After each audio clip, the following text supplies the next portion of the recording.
বেলডাঙ্গায় খবর সংগ্রহ করতে গিয়ে আক্রান্ত জি24 ঘন্টা। বেধড়ক মার জি24 ঘন্টার প্রতিনিধিকে। বেলডাঙ্গায় গুরুতর জখম আমাদের প্রতিনিধি সোমা মাইতি। হাসপাতালে ভর্তি জি24 ঘন্টার প্রতিনিধি। পুলিশের কাছে কাতর আর্জি জানিয়েও সেই সময় কোনো লাভ হয়নি। ঘটনাস্থলে দাঁড়িয়ে দাঁড়িয়ে দেখেছে পুলিশ। খবর করতে গেলে মার খেতে হবে। জি24 ঘন্টার সাংবাদিককে মারধর। বেলডাঙ্গায় সকাল থেকে উত্তপ্ত পরিস্থিতি। তীব্র অশান্তির মধ্যেই খবর সংগ্রহ করতে যান আমাদের প্রতিনিধি সোমা মাইতি। আর সেখানে গিয়েই আক্রান্ত জি24 ঘন্টার প্রতিনিধি। বেধড়ক মারধর করা হয় জি24 ঘন্টার প্রতিনিধি সোমা মাইতি এবং চিত্র সাংবাদিককে। গুরুতর জখম সোমা। হাসপাতালে ভর্তি করা হয় তাকে। পুলিশের কাছে কাতর আর্জি জানিয়েও কোনো লাভ হয়নি। ঘটনাস্থলে দাঁড়িয়ে দাঁড়িয়ে দেখেছে পুলিশ।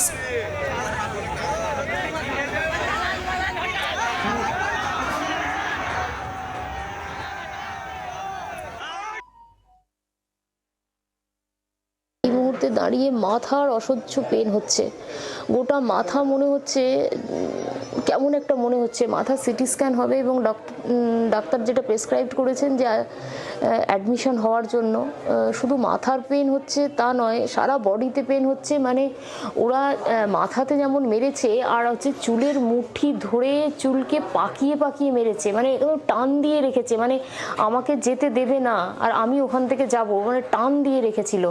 আর তার সাথেই সারা বডিতে ঘুষি মেরেছে, লাথি মেরেছে যথেচ্ছভাবে। বলো তো প্রচণ্ড পেন হচ্ছে। পা যে ছুলে গিয়েছে, সেই পা ফুলে যাচ্ছে, যত সময় যাচ্ছে পায়ের যন্ত্রণা বাড়ছে। এই মুহূর্তে সব থেকে বেশি কষ্ট পাচ্ছি মাথা। মনে হচ্ছে মাথার মধ্যে কিছু একটা হয়েছে, মানে মাথা অসহ্য যন্ত্রণা হচ্ছে। সিটি স্ক্যান না করলে বোঝা যাবে না, কিন্তু মাথার পেন অসহ্য হচ্ছে। এবং দীর্ঘ ওই প্রায় 2 কিলোমিটারের বেশি, মানে ওই যে মুহূর্তটা, ওই মুহূর্তটা দুঃস্বপ্নের অতীত।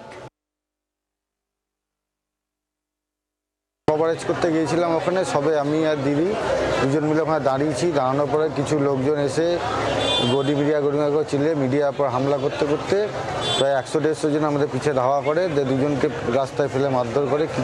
দু একজন লোকের জন্য আমরা বেঁচে ফিরে এসেছি, নাহলে হয়তো এই যাত্রা ফিরতে পারতাম। ওখানকার লোকজন যারা অবরোধ করেছে তারাই করেছে। গোটায় মাথায়, পিঠে, ঘাড়ে, পেটে ফেলে লাত মেরেছে। মোবাইল সব ফেলে নিয়েছে। আপনারা শুনছিলেন সেই ভয়াবহ অভিজ্ঞতার কথা। সোমা মাইতি জি24 ঘন্টা প্রতিনিধি। তিনি আক্রান্ত হন এবং তাকে একবারে রীতিমতো মারধর করা হয়। পুলিশের কাছে সাহায্য চেয়েছিলেন সোমা মাইতি। ঘটনাস্থলে উপস্থিত ছিল পুলিশ, যদিও পুলিশ দাঁড়িয়ে দেখেছে, পুলিশ কোনো ব্যবস্থা নেয়নি। আর এই ঘটনায় বিজেপি রাজ্য সভাপতি শ্রমিক ভট্টাচার্য কি বলেছেন শোনাবো আপনাদের। একজন মহিলা সাংবাদিকের উপরে এই ধরনের নৃশংস আক্রমণ, এটা একটা ঘৃণ্য ঘটনা। এটা প্রমাণ করছে এ রাজ্যে কোনো গণতন্ত্র নেই, এ রাজ্যে সাংবাদিকদের উপরে কোনো আস্থা নেই। এখানে বিচারপতি আক্রান্ত, সাংবাদিক আক্রান্ত, রাজ্যপাল আক্রান্ত, সাধারণ মানুষ ভোট দিতে এসে আক্রান্ত হচ্ছে। পুলিশ বাঁচাবে না। পুলিশ কেন বাঁচাবে? তৃণমূলের কর্মসূচি তৃণমূল করছে, সাংবাদিকদের মারছে, এটা তো এজেন্ডার মধ্যে আছে। যে সাংবাদিক সত্য কোনো তথ্য সামনে নিয়ে আসতে পারে, সেই সাংবাদিকের ক্যামেরা কেড়ে নাও, তার ক্যাসেট কেড়ে নাও, ক্যামেরা পার্সনের পা ভেঙে দাও, সাংবাদিক মহিলা হোক বা পুরুষ হোক তাকে মারো। এটা তৃণমূল কংগ্রেসের ঘোষিত এজেন্ডা। শ্রমিক ভট্টাচার্যের বক্তব্য আপনারা শুনছিলেন। এবার আপনাদের শোনাবো বিজেপি সাংসদ সুকান্ত মজুমদার কি বলেছেন এই গোটা ঘটনায়। সাংবাদিককে ধরে সেখানে চুল টানা হয়েছে, তার পা ধরে টানা হয়েছে।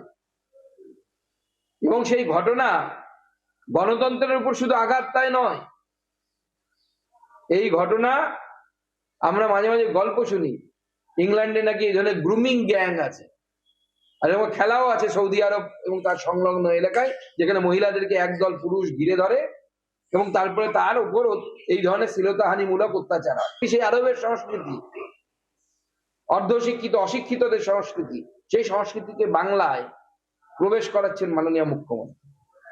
এই মুখ্যমন্ত্রী যদি থাকেন, আগামী দিনে বাংলার মা বোনেদের ভবিষ্যৎ অন্ধকার।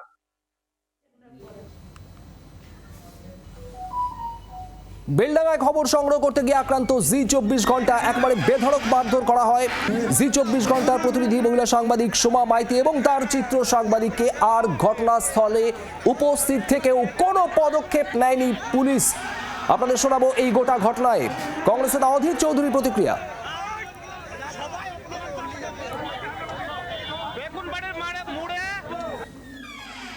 খুব অন্যায় হয়েছে, আমি তীব্র নিন্দা করছি। পুলিশের সামনে হওয়াতে আরো বেশি নিন্দা করছি। সংবাদ জগতের অধিকারকে, স্বাধীনতাকে কেড়ে নেওয়ার অধিকার কারণেই। আর মুখ্যমন্ত্রী বলেছেন কতটা ঢুকতে পারবো, এটা কি মমক্রেসি চলছে বাংলায়? বাংলায় ডেমোক্রেসি রক্ষা করতে হবে। মমতা যে কথা বলছে সেটা মমক্রেসির কথা। এখানে তৃণমূলের মদত ছাড়া ধরনের ঘটনা ঘটতে পারে না। তৃণমূল চাইছে সব ব্যাপারে ক্যাওয়াজ করতে পশ্চিমবঙ্গে। সরকারের যে ভূমিকা, পুলিশের যে নিন্দাজনক ভূমিকা, পুলিশের যে নির্বিকার থাকলো এই হামলা সময়, সেদিকে মমতা ব্যানার্জি তো উচিত ছিল সেই সময় পুলিশ অফিসারদের বিরুদ্ধে এক্ষুনি ব্যবস্থা নেওয়া। তা না করে তিনি উদরপিণ্ডি ভূতের ঘাড়ে চাপিয়ে মানুষের জ্ঞান দিচ্ছেন। মব সেখান থেকে যাবেন না। বাংলার মুখ্যমন্ত্রী আপনি, আপনার রাজনীতিতে কখনো মবের সঙ্গে কি যাননি? তা আমরা যারা রাজনীতি করি, যারা সংবাদ মাধ্যমে কাজ করি, তারা তো অনেক মানুষের মধ্যে যেতে হয় আমাদেরকে। এটা তো আমাদের দায়িত্বের মধ্যে পড়ে। সোমা মাইতির খবর নেন অভিষেক বন্দ্যোপাধ্যায়। স্থানীয় নেতাদের পাশে থাকার নির্দেশ দিয়েছেন। চিত্র সাংবাদিকেরও খোঁজ নিয়েছেন অভিষেক বন্দ্যোপাধ্যায়। আর স্থানীয় নেতাদের হাসপাতালে যাওয়ারও নির্দেশ দেওয়া হয়েছে। দোষীদের চিহ্নিত করে ব্যবস্থা নেওয়ার নির্দেশ। প্রবীর চক্রবর্তী আমাদের প্রতিনিধি রয়েছেন আমাদের সঙ্গে। প্রবীর, কি জানতে পারছো? অভিষেক বন্দ্যোপাধ্যায় দোষীদের ব্যবস্থা নেওয়ার নির্দেশ দিয়েছেন।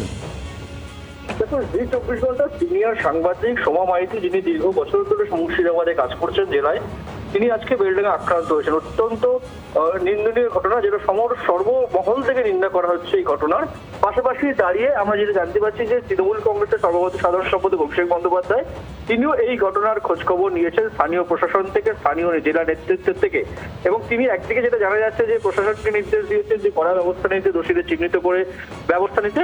পাশাপাশি দলের যারা স্থানীয় নেতা আছেন তাদেরকেও নির্দেশ দিচ্ছেন যে হাসপাতালে যেতে, এবং সোমা মাইতি এবং সঙ্গে যিনি চিত্র সাংবাদিক ছিলেন তাদের হাসপাতালে যাতে কোথাও কোনো সমস্যা না হয়, তাদের যাতে পরিষেবার ক্ষেত্রে, চিকিৎসার ক্ষেত্রে পাশে দাঁড়ানোর নির্দেশ দিয়েছেন স্থানীয় নেতৃত্ব বলে আমরা জানতে পারছি।